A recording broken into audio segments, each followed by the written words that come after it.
Hi, welcome. My name is Christopher Muscat.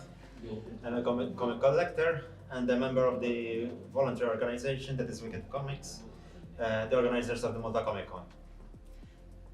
Since this year we can't organize the Malta Comic Con, we decided to hold the Pop Culture Online Fest week.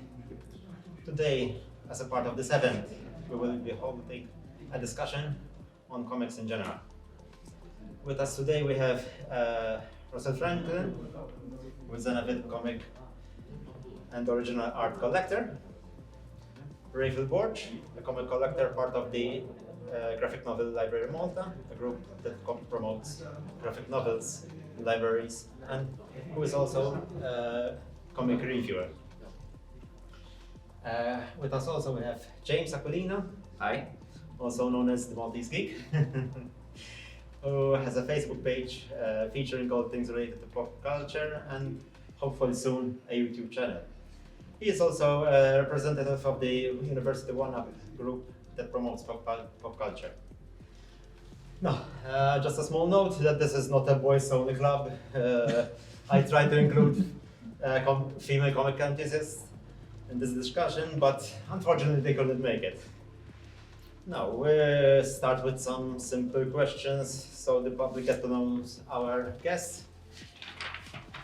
So, let's start. Can you recall the first comic book that you have read? We'll start with Rachel. Okay, so basically, the first comic that I ever was exposed to, like most of the Maltese population, is from the Beano or the Dandy. I remember walking to the station, basically just down from our road, and going like, "Mommy, that's that artwork over there." And the first thing that my mom actually, when she bought it, the first thing that hit me was the artwork and the humor in it, like most children raised in the 90s, really.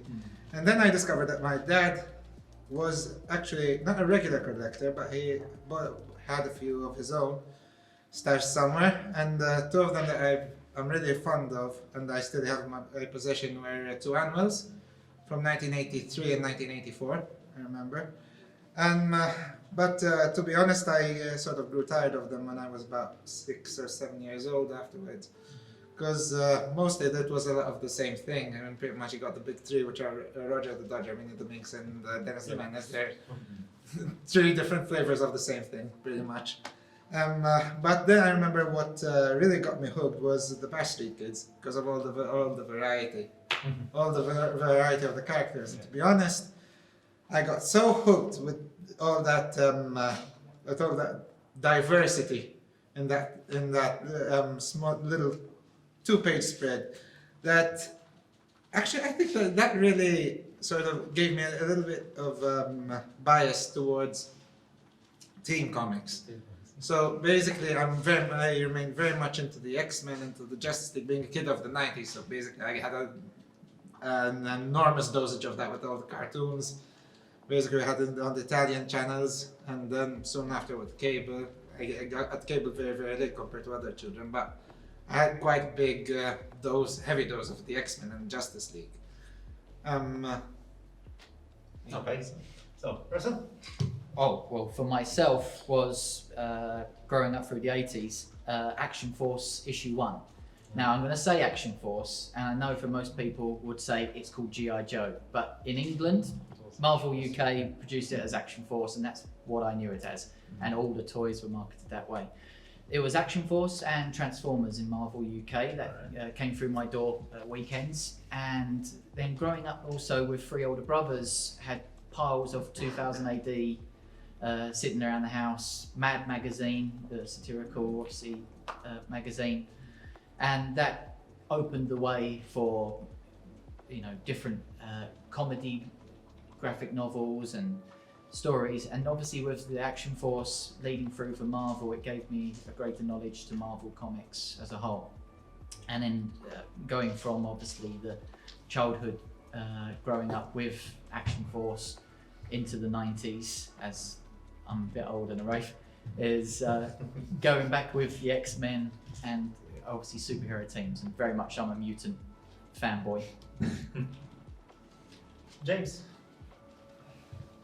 The very first comic I remember reading was from an old Amazing Spider-Man book. Basically, it's the I actually did a bit of research a while ago on it. It's basically the same run in which Peter Parker actually had his identity revealed to his Aunt May, the one by That's Straczynski, was it? art by John Armina. I think it was senior or junior. Junior. Yeah. It was just like a random book. It started off like midway into this story arc. By that point, I wasn't really into comics. I guess I was sort of partially exposed, Alright. but I properly began into it when I did a deep dive into the new 52 of DC. Green Lantern, Batman, El Capullo's Court of Owls story. That was really great. And from then onwards, it's just been one deep dive into both DC, Marvel, and even branching out into other things. I mean, Valiant, Boom Studios, Dynamite. Yeah. So as we can see, we have fans from the 80s, from the 90s that started their interest in comics, and from the recent years too. James, how many comics do you read on average per week? 15 to 20 comics Alright. per week. That's good. That's very good.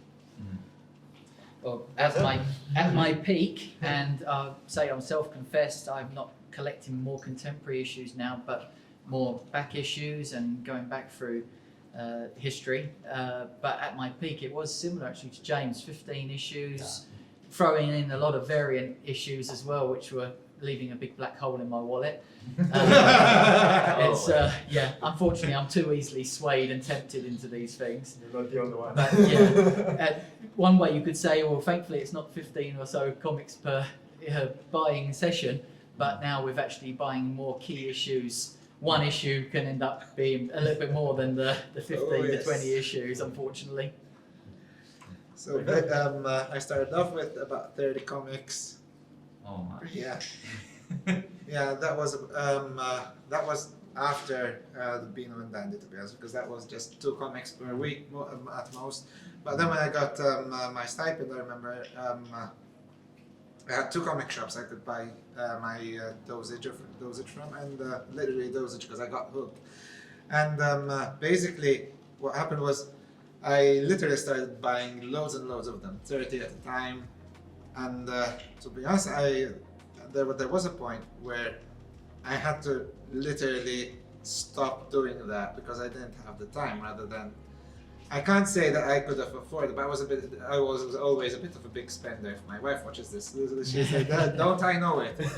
And basically, nowadays it's pretty much like 4 to 5 comics per, let's say, a week. To be honest, but but that's more like due to workload rather than not for lack of trying. Because believe me, every 5 minutes that I could sort of sneak from here and there, just go to my library, open up a book, and I always had a love for books, and comics just made it easier for me, really. But you weren't the only one, man.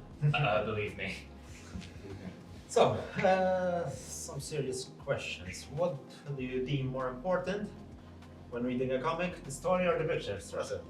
Well, for myself, starting obviously so young as I was, it was always art in the beginning. Art led the way into the imagination first and foremost. Probably because my vocabulary was so small, I just didn't understand half of the story plot lines. But once it did get to obviously the 90s and hit my teenage years, then it became a melding of the two. Obviously, going into the 90s, there was such comic heroes as Jim Lee, which for an art point of view, it was always going to be winning people over as what he did, going into selling millions.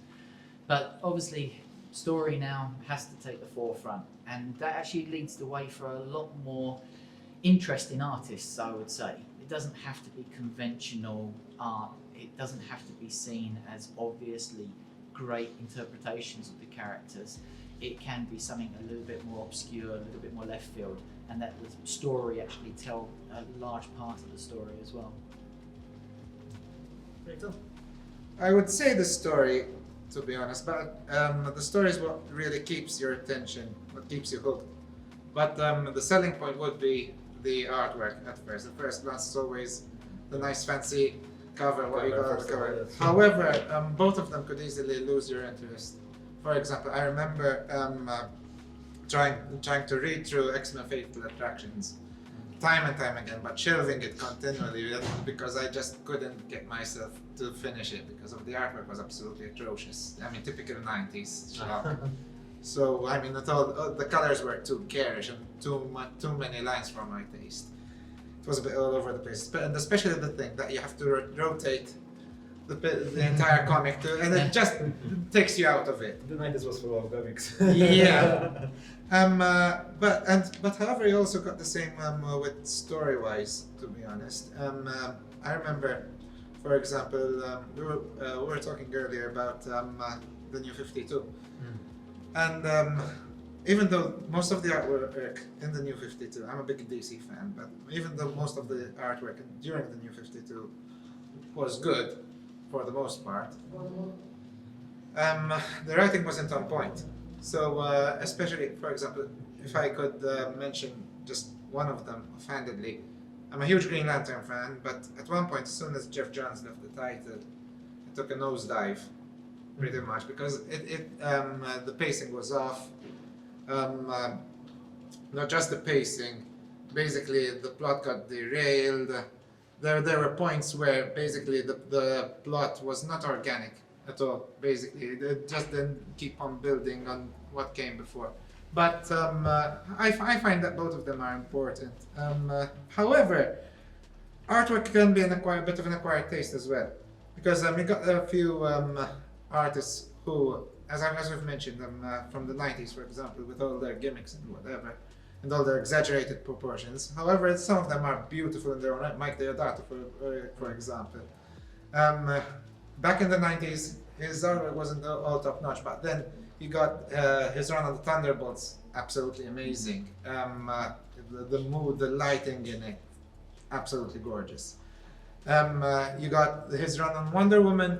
It's a bit of an acquired taste, but it introduced quite a few things. Especially Artemis. I don't know if you're familiar with the character of Artemis. Yes. She's quite of an underground character. But however, there are people who don't really like Mike Deodato. There are some people who are fans of Rob Liefeld, for example, which I absolutely do not like. So I still support him. okay. Feet and all.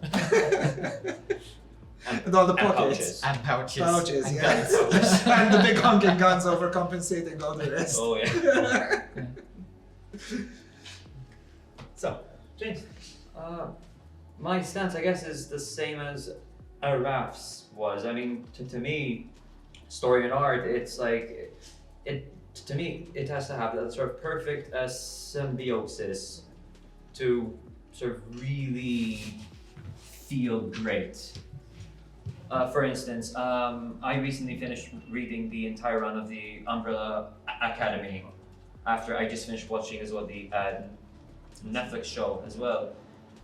I will say this, the artwork left a lot to be desired. I mean, if I'm being honest, to me, first impression, it reminded me of like a cruder version, like a really rougher version of like maybe Frank Miller's art or no. Actually, it's like something similar to Frank Miller, maybe Mike Mignola, like a more basic version. I found it a bit of a mix that. between Mike Mignola and Scotty Young, actually. It's like a meeting point, right, between them. Actually, a sick version of it, really, of Scotty Young. A rough version, yeah. And I didn't, and funnily enough, I kept going because the story was really fascinating. However, if it was the other way around, where it was incredible art like Jason Fabok, A Level Good, for instance, but a really bad story, I would have dipped out by maybe halfway, worst case, if the story was atrocious. Alright. So, I guess most of you read Marvel and DC as we. But do you read any other comics from different countries, maybe, or other genres, apart from the superhero comics? James? From other countries? Like Other countries, maybe manga. Manga, no, I did read a few here and there, but Okay. I don't stick to those. No, I mean, sorry. Or European one. I mainly stick to like whole superhero things, but Alright, I okay. try to diversify. I don't go for like Marvel and DC. DC only. To me, like Boom Studios again, like for Yeah. instance, Kyle Higgins' Mighty Morphin Power Rangers run is just phenomenal. Alright. Dynamite for the Boys comic. Yeah. Valiant, I mean Ninjak, That's a Bloodshot. whole universe. Yeah, those. But I mainly stick to superheroes. I wouldn't mind trying them out, but I'm worried that if I do, I might like not feel comfortable. It's like a safe space, you know. That's tough for me. Awesome. Well, I'm quite a shallow individual, and obviously staying with the American Alright. format is very much me. But growing up, obviously in the UK, like Raf was saying, with the Beano and Dandy, obviously Yeah. you have that. But also maybe from the continent as well, Asterix and Tintin were such a big influence to me as a kid as well. And even from an art point of view, studying art as a kid, copying the books. And then obviously again having a slightly greater appreciation as I grew up for the storylines and some of the slightly more adult content and jokes that you get in the book, especially with Asterix, is a Oh, case yes. that Oh, you that was a really so good tongue in one. cheek and what would go And over the the head of a child. proportions, Yeah, the and proportions, beautiful yeah, proportions. and some of the names they would have, and it would just Yeah. you know, slip right over a child's head. But as a more grown up, as much as I am a grown up, you can see these things and you, oh right, okay. Yeah.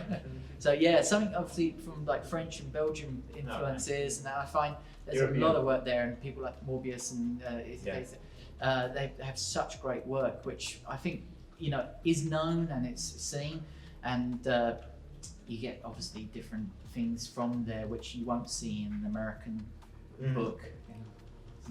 The problem sometimes is that most of the work doesn't get translated also, so Yeah, it's that's difficult to read. Yeah, and in fact, some if you of go the- to somewhere the like comics. Paris and you go into a comic shop Yeah, in there, so- you'll see so- so much stuff there which you think, wow, this has not travelled, and you know, Yeah. you think there's probably a lot of scope there. But even there was the movie that came out a couple of years ago, and it's going to escape me now, the sci-fi movie. Alright. Yes, it'll come back to me later on, but it's a case that there's things obviously that get picked up and then they get translated and maybe not even be recognised by a American or British audience, but it's such a big deal in the continent. And they'd be much more familiar with it. There you go. I come from a bit of a multicultural background. My grandmother was Italian, so basically she had a lot of influence on me. I'm the proud owner of an adaptation of the Dante's Divine Comedy in Italian, a humorous edition of it. It's absolutely brilliant. It reminds me a little bit of Asterix, actually. I mean, like most kids of the 90s, I was raised a lot on television. And a lot of things that I got into comics with were through television pretty much. So cartoons of Asterix, I went looking for the comics of Asterix. Actually, there were cartoons I remember of Diabolic as well. Oh, And I actually no, got it's into the comics of Diabolic. Later on, through was in Diabolic, the, I went cartoon, into right? yeah. Mhm. And then there was related to through the Diabolic, I went into Dylan Dog. I don't know if it's absolutely brilliant. Yeah. I have two of them still at home actually, and I need to reread them now that I bring it up. Now that I bring it up, and I do get into manga from time to time. But the thing is, I suffer a bit from fatigue in that way, because the backlog. I'm a huge One Piece fan. I love One Piece, but I prefer watching the anime. Don't hit me about that because the pacing is a bit atrocious. Yeah, I know, I admit its faults for what they are, but I prefer watching the anime than actually reading through the manga because it is so long. It is it's so long to get through that. Basically, I love rereading stuff, and going back through it all over again. It's just disheartening. So basically, I'll stick to my safe space in that way as well. It's less aggressive that way. So basically, I stick to trade paperbacks. I just pick them off the shelf. I read through that. It's self-contained and it's nice that way. So, two questions in one. Favorite comic creator and hero or villain? So, Ooh, so no surprises here for you. Jeff Johns, hands down. Especially anything with DC, and the things he's done with DC is absolutely amazing. revamped all most of the characters. Oh yes, basically, the thing that he absolutely loves the characters that he writes. He actually loves, he appreciates their history, and he actually digs deep into who they are and reinvents them in such a way that basically, rereading past comics of that same character, you would read them through the lens of Jeff Johns. Yeah.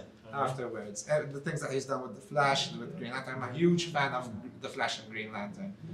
I got statues, I got comics of him, I got absolutely. To be honest, even the villains they've got, I think they're among my favorites. Sinestro, Captain Cold, absolutely. The Reverse Flash, the worlds that Jeff Johns rebuilt, pretty much. It's just so underappreciated, actually, when you think about it. One thing I absolutely despise is what they've done with Green Lantern's character in the movie. Not because it was bad per se, it's because it gave it a lot of bad press. Because the world of Green Lantern alone, it's so absolutely beautiful, and the meat given to it by Jeff Johns alone, it's just, I have no words to describe it really. And on the Marvel side, however, because mainly he's written for Marvel, Jonathan Hickman. Alright. Absolutely. Like Jeff Johns, he really knows and really loves the toys that he's been given to play with. But at the same time, he writes on such a massive scale, but still has absolute control over all the single pieces that he's got.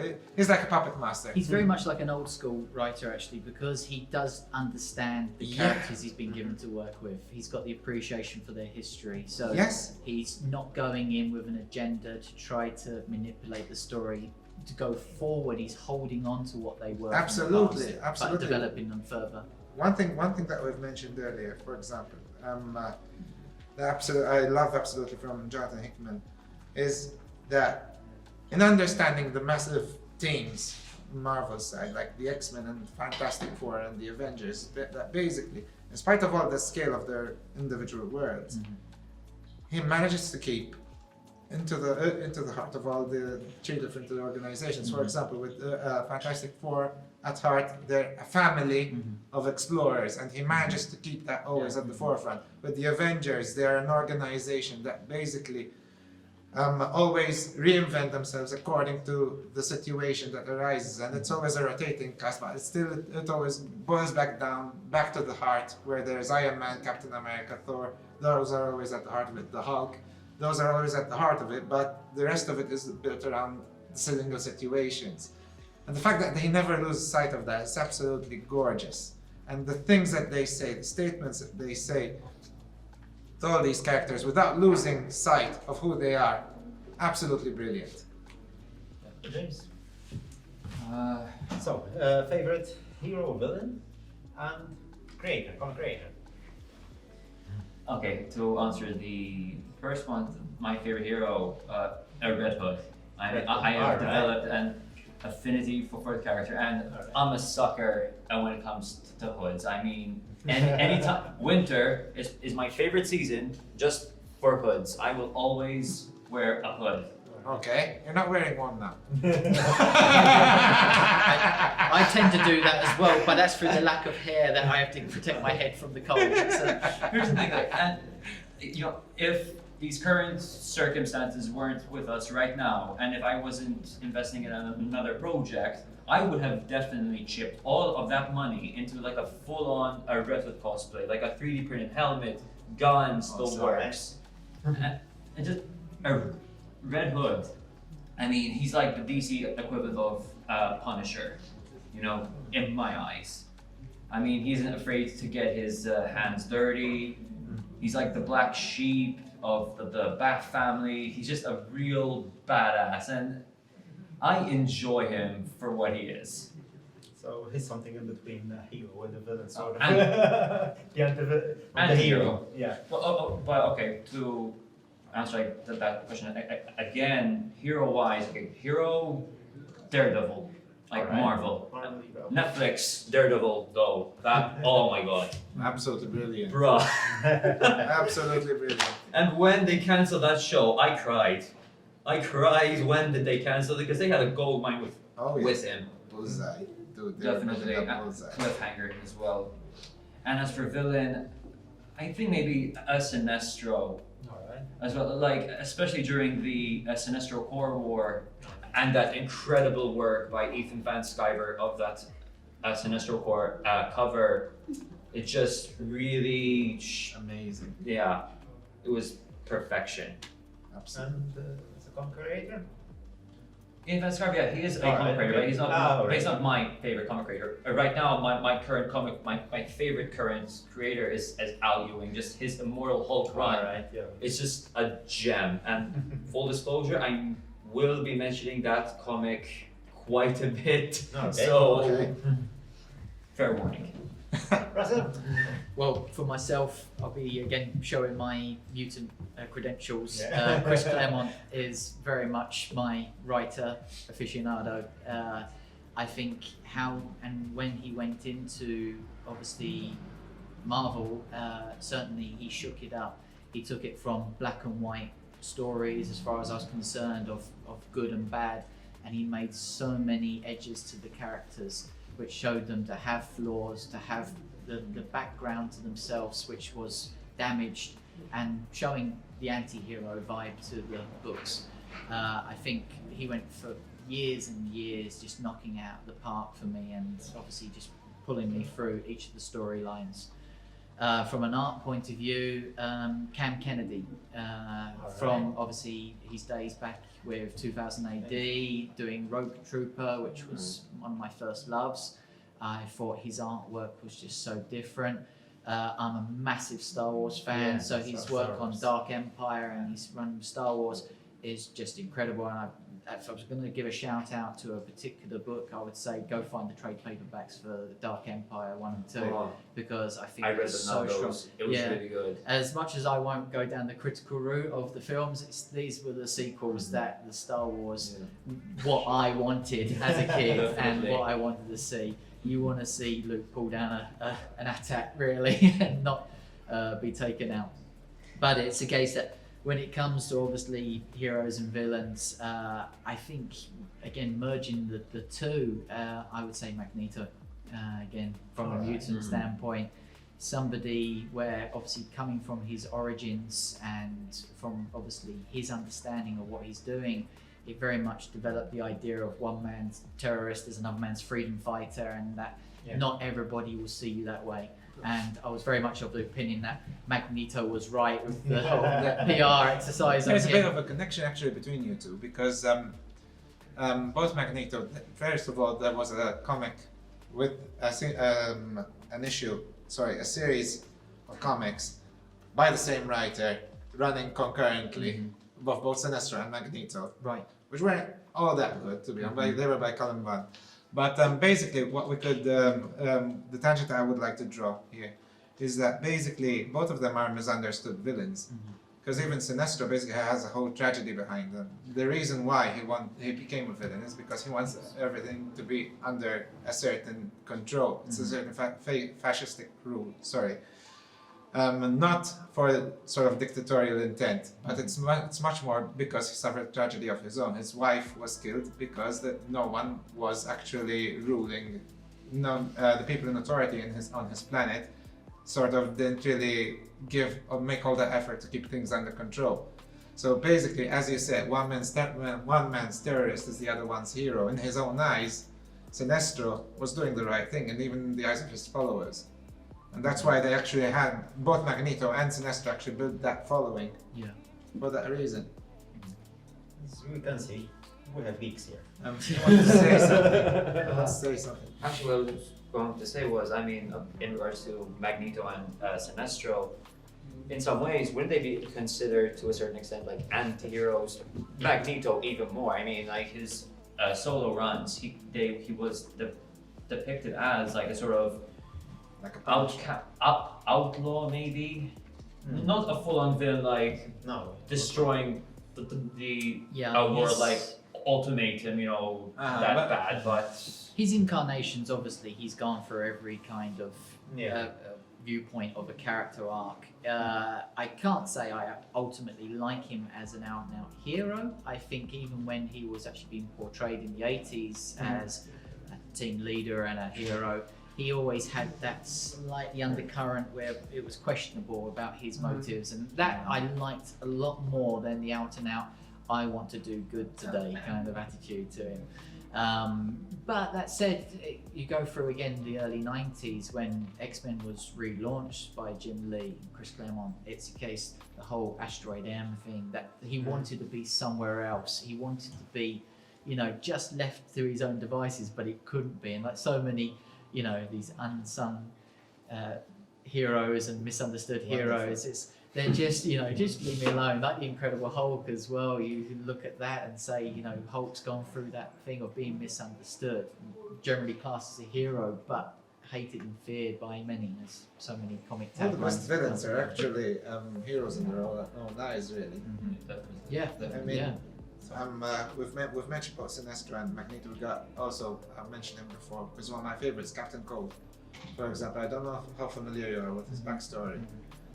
He's not an out-and-out villain, but for example, in Captain Cold, he's doing it for kicks, pretty much. And for the simple reason that in his own eyes, the authorities are the villains, because basically he was abused by authority. His father was a policeman, and basically in his own eyes, he's sticking it to the police by being an outlaw, pretty much. So he's like a Robin Hood in his own eyes. In the same vein, he got plenty of other villains that basically I think we would expand ad infinitum. But So Yeah, maybe we should be exactly, keeping this pretty. This was a concise. two-part question, wasn't it? Not a Yeah. 10-part question. So quickly, okay. favorite comic, James. Immortal Hulk by Al Ewing, All right. hands down. Okay. I'm going to give it as an arc, actually, rather than comic, because Alright. it is X-Men for me. It's a case. But if you're going to talk about mutant comics, I think Extinction Agenda, which came out at the beginning of the 90s, late 80s, Alright. 90s. Extinction Agenda covered through the New Mutants, X-Factor, and X-Men. And it was a time where they was bringing all the teams back together, changing the characters and how they were working within the teams, and introducing new headline characters such as Gambit, Archangel. And I felt it offered so much from a political point of view, propaganda media, and it told a lot of things which are relevant as today as it was then. So I think that was really a strong storyline. Great. If I had to go for the cliche choice, I would choose Kingdom Come, to be honest. I mean, the artwork on it, Alex Alex Ross is Ross, just obviously. up there. I'm going for my non-cliche choice in this case, which is sort of a spiritual successor to Kingdom Come, which I highly recommend if you have the chance to actually digest it. Earth X. It's absolutely beautiful. Yeah. The layers it's got to it. I mean, it's not as the artwork is purposefully not as detailed as Kingdom Come, but it is a wonderful successor to Kingdom Come. I mean, just get into it. Not the sequels to it, not as much Paradise X, Universe X. You could stop at the end of Earth X and you would be happy enough. It's amazing. Okay, so now we're gonna talk about how comics have evolved. We can start with Rafa. Name some positive things about the current comics and how the comics have evolved over time. So, I would say the controversial one very much, inclusion and diversity. I'm a learning support educator, so I go a lot for inclusion. If it is handled well, I mean, if, for example, you got the X-Men, which is basically part of the narrative, the inclusion is indeed part of the narrative and devolves organically around it, I'm all for it. But there are instances where basically you got mental acrobatics to fit in diversity. I'm not all that much for it. As long as it's done well, I really love the idea that I'm basically making a push for inclusion and for diversity. Apart from that, pacing, definitely, it has improved. Mhm. a lot, especially with so-called widescreen comics. The fact that basically you could fit a whole story even in one image, Mm. pretty much. I mean, I remember being a bit put off sometimes from reading certain old comics because of the omniscient narrator getting a bit too grating. Sometimes you have to really The wording slog through was it. really just Bombastic. exposition. Yeah, and exposition. Basically, you just gloss over it and just keep on moving. Really. And James. Comics, they have improved definitely over the years. I mean, the best point I could think of, as Raph said, you know, the stories, they aren't as expositional as they used to be. The wording is a bit more straight to the point. But the point that I wish to make as well is that these new comics, they allow for new up and coming artists to try and make a name for themselves. I mean, for example, the Dark Side War story from DC, if it wasn't for that, I would have never been exposed to Jason Fabok All right. or even like Brett Booth or Ivan Ray. These artists, this is a great chance for them to sort of come out, make a name for themselves, and sort of leave a legacy. Maybe try to be the next Jim Lee or Alex Ross or whatever. Right. So I do get a little bit on my soapbox about this, and as I said, I'm not at the moment a massive contemporary comic collector, and that is nothing to do with how the industry is at the moment. It's just a matter of how I am at the moment. Now, I'm lucky enough to have two daughters, and one of my daughters is a fan of coming to the movies with me and also at times reading comics. And I love the fact that equality and obviously inclusion is something which the comics address more and more. I don't like the term SJW, the social justice warriors, but I hate the people who make it sound like it's a vicious attack more. I think some people can be so toxic and that's harmful to the industry as a whole, more so than any stories that don't quite hit the mark. For me, I feel it's a massive benefit to the industry that you see more female protagonists and antagonists. You see more people of colour and ethnicity working through different titles as a lead rather than just obviously co-member of the team. And it has been done actually before. Yeah. Well, no, but the thing is, it's been done before, but to what extent? And unfortunately, in the past, it has been tokenism, or it's not been handled right. Now, it's one thing having obviously a book which is being created with a female lead or ethnicity lead, but it's a case that you have to understand that unless it is being created with an understanding behind that by a female lead, I think a female creator, or a person of ethnicity, to recognise that person is and where they've come from. I think there has to be a balance from the creative side as well. And I think there is much more of that happening now, which is fantastic. Now, I think that the likes of Kirby, Lee, you'll find going across for Siegel, Kane, they wanted, because they were the underdogs, they were the people who wanted to see acceptance and inclusion. Yeah. And I think if you don't include every walk of life in that, and across characters and creators, I think there's a failing in society as a whole. And I think, people want to be negative. Okay, you're not going to stop people being negative. But for me, having a teenage daughter, she's grown up watching these books have leads, have things that she can recognise. So I can understand that when you get somebody from a different walk of life, seeing something that they can recognise that much more on page, that can only be a good thing. Very good. I'll get off the soapbox now. So, let's continue with you, Russell. The future of comics. What do you think about it? Well, yeah, again, we were discussing this a little earlier, and printed comic books I think will always have a place, and I think it's rightfully so. They'll have a place for collectors, and there'll be curious purchase, off the shelf of your news agents and stands, and that's great. I think what we're seeing now with obviously multimedia access to comic books, whether it be digital copies, whether it be movies, TV series, I think as older school collectors such as myself, it's a case that we have to recognise that's the way the industry is turning. That's what's going to keep the people in jobs producing comic books as well. So we have to be thankful for it. So whether there's certain compromises being made in the storytelling on the screen, and whether we feel that digital copies isn't getting our hands on that printed medium, I think it's the way it's going to change. And hopefully long may printed media have a place, and it will always be there. And if it doesn't, then maybe my collection just will be worth a lot more. James, Um, Fusion. How do you see Fusion for the Okay, I'm comics? gonna have a little bit of a hot take, if you guys are okay with that. It's just, to me, the future of comics would be more like a worst case scenario. Like, the things I see online, the videos that I watch by the people I follow, and the news and I read, if mainstream comics keeps going in this route where they release multiple comic books but have incredibly low sales because of like a lack of quality, and also with the other factor of creators harassing fans online, creating the like bad blood. The way I see it, parent companies like AT&T, they might shut down like the mainstream comics.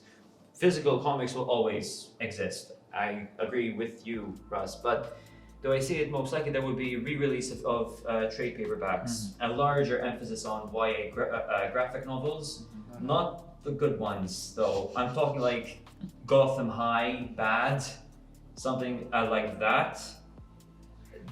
If they don't get their acts together, mainstream comics like these, they won't have a long life. I think you will see, obviously, certain books will be allowed to be created by creators. Other books are by committee. And when the books which have been done by committee, they're going to have the backlash, they're going to have the low sales, they're not going to have the love and affection put into them. And it's going to be a lot of people trying to tick boxes. Like you say, inclusion is so important. Understanding how the world is now is so important. When it's crowbarred in and it feels like it's done by the numbers, it's going to alienate people. I'm all for inclusion, diversity, and like that, but I don't want it to be like to the point where I'm being pandered to or lectured. I don't want to feel like I'm a toxic person if I think a certain way or if I believe in like a certain political party. I don't want to be told that I'm a worthless piece of junk if I think in a specific way, and that's what really frustrates me. We see enough of it on the news, we don't need to see it in comic book form. To be honest, I mean, I agree with both of you, especially in the fact that basically we're going to see a bit of a downturn, especially the way things are being handled at the moment. I mean, even with DC leaving Diamond for distribution, which was both a good thing and a bad thing. I mean, Diamond needed a bit of a sort of wake-up call, being the monopoly around the industry, but wasn't exactly with the right people. At the same time, as we've seen on DC, one of the distributors from DC apparently has basically gone bankrupt very recently. So yeah, they're going to be they need to be a bit walking around eggshells on that a bit. However, basically, what needs to be done is that basically they need to put the right people on the right projects, and actually leave the design by committee somewhere on the shelf. Really, you just give the right projects to the people who love them. One of the things that I was very much disappointed before this whole shebang with the coronavirus was, for example, a lot of sort of how can I put it? There was a lot of shuffling around of creators, especially in DC. For example, it felt a lot like there was this bad blood between two creators, between Dan DiDio and Jeff Johns, to be honest. Yes. Yeah. Because it felt a lot like they were giving Jeff Johns other things to do other than doing comics. and that caused a lot of delays.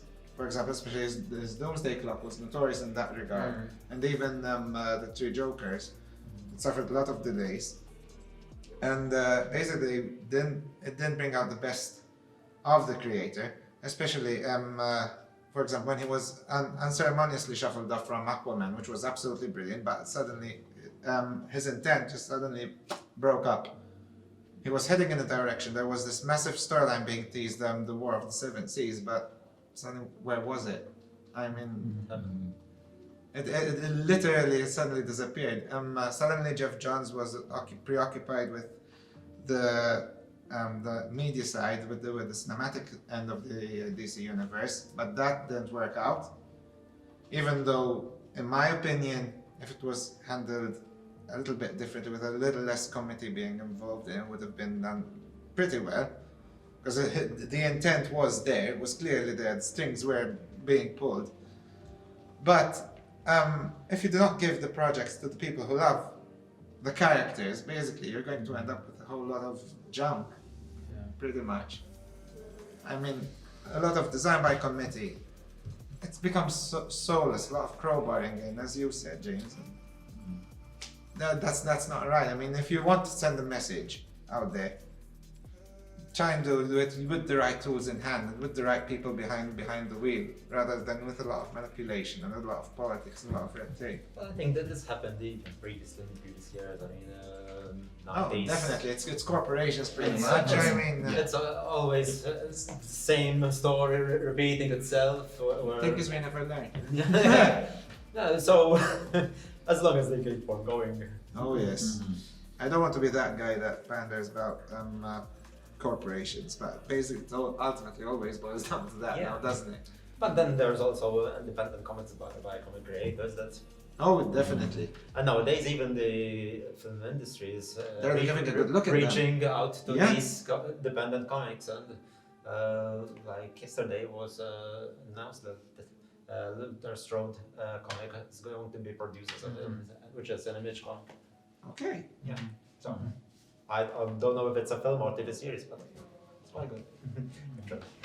All right, so we try to conclude now. Yeah. With which past Malta Comic Con guest was your favorite, and the one that you wish to meet in the future, realistically? I was gonna suggest Alan Moore, but that's fine. Forget it. So, James. Okay, past one, like without hesitation, Jorgito Vargas. I mean, I got to meet a Power Ranger. I mean, come on, a Power Ranger. Yeah. And as for Hopefully, we'll get more in the future. Jason, Green Ranger, please. It's Please, fine, it's Jason fine, David it's Frank. fine. But as for creators, I mean, I've got three choices, but okay, to be quick about it, Sean Gordon Murphy. I just Yeah, want I to really wish. talk to him about that. His White Knight run was really good. All right, he's one of my favorites. Jeff Johns, I just want to get into like sort of his mind, you know, like That's like the thing DC. is judgments. That and Kyle Higgins. I wanted to like his Power Rangers run, his Shattered Grid event, the entire Power Rangers run. I highly recommend it. It's a long read, but worth it. Every issue was phenomenal, really. What's that? Well, Realistically? for past guests, it's like choosing who your favourite child is. And I do have a favourite child, but I won't tell you which one it is. Past guests, Alessandro Vitti, Ian Churchill, Mark Okay. Farmer, which I have to say, when we're talking about comic creators, I don't think the Incas get enough mention when Yeah. it comes to these things. So someone like Mark Farmer, one of my personal heroes. Going to Fraser Irvin, and then talking as in non-comic creator, Brian Moore. Obviously the sculptor of Darth Vader, as Yeah. one of the Wow. many things he's done over the years. And he was fascinating to talk to, and Yeah. he's got a lot of history on set, and the politics of working in films was interesting to hear from him. Dream Gets, I would say Bill Sienkiewicz, fabulous artist for years and years and years, and still going strong. Obviously Mark Farmer can come back with Alan Davis as partners in crime. And going back to the name I mentioned earlier, Cam Kennedy. I think Alright. obviously I know he's getting on in years and maybe not want to travel so much now, but I just think he's a genius, and if I can get him to do some Star Wars commissions for me, that would be a wonderful thing. That's a problem with some of the guys that getting. Yeah, you can't older. imagine they're wanting, in their late 70s They to don't suddenly like to make their travel. way to Yeah. different conventions. But we'll dangle some carrots. We'll try. So, the most ambitious one would be, of course, Jeff Johns or Alex Ross, but a bit too ambitious. But if I were to hit a bit lower, just north to us, really, I'd go for Paolo Cacchetto and the guy who was in Daredevil recently. Charlie Cook. Mark. Sidorsky by any chance? The one that he was the artist, Marco Mark. Cacchetto. Marco Cacchetto. He was in the run by Jim Starsky. Absolutely also beautiful. Punisher run? I Yes, haven't really got into that. Yeah, sure, yeah. I read that like a really That was long very time ago. The Short, artwork. but really good. What by Ragoka? I'm not sure. I don't know, but he made Punisher look like a solid snake from English Solid. Yes, you're right. To be honest, I'm not a person that really appreciates buildings much, but the way that he draws buildings, especially, I mean, it's something phenomenal. Actually, the detail he goes into it's just absolutely. But then, slightly a little bit more ambitious, I go for Gabriele Dell'Otto. To be honest, I got a couple of illustrated editions of the Divine Comedy, a bit of a literature geek as well. Which were right. They're absolutely beautiful. He likes a quiet life, apparently. Yeah. He's a bit aloof, very much aloof. From past guests, I go for more recent ones because I really hit it off with them. I met Ron Mars before, but the fact that the moment we met again in the last Comic Con was like meeting old friends, and Very nice man, yeah. yeah, Very absolutely. To be honest, the first time that I met him, I sort of completely geeked out. I froze in place. I started literally mumbling every single word that I was saying, and did I just say that really? But then the second time that I met him, and during the Comic Con was absolutely brilliant. It was absolutely relaxed time of my life. And then there was also the Kugali. All right. The guys from Africa, actually, they gave us a different perspective of how basically comic could be a tool of rebellion, actually. All right. Even the background, the background that they come from, but actually it's to a much larger degree. I mean, especially the fact that they are underground rebels. There's this little anecdote, this little story that he told me, where basically a colleague of his had his entire possessions, his entire medium which he was drawing on or writing on, everything ceased because they thought that it was sort of doing some sort of conspiracy against the government there. Basically, it's amazing how brave these people are. Really. I mean, yeah, you would accuse me of sort of being the SJW here, putting these people on a pedestal. But it's amazing, really, seeing the lengths that they go to. Just put something out there, the efforts that they go to. It's absolutely It's a difficult market to break into. definitely, and especially in Africa. So, that seems the end of our first, hopefully, talk. Hopefully we will do more in the future.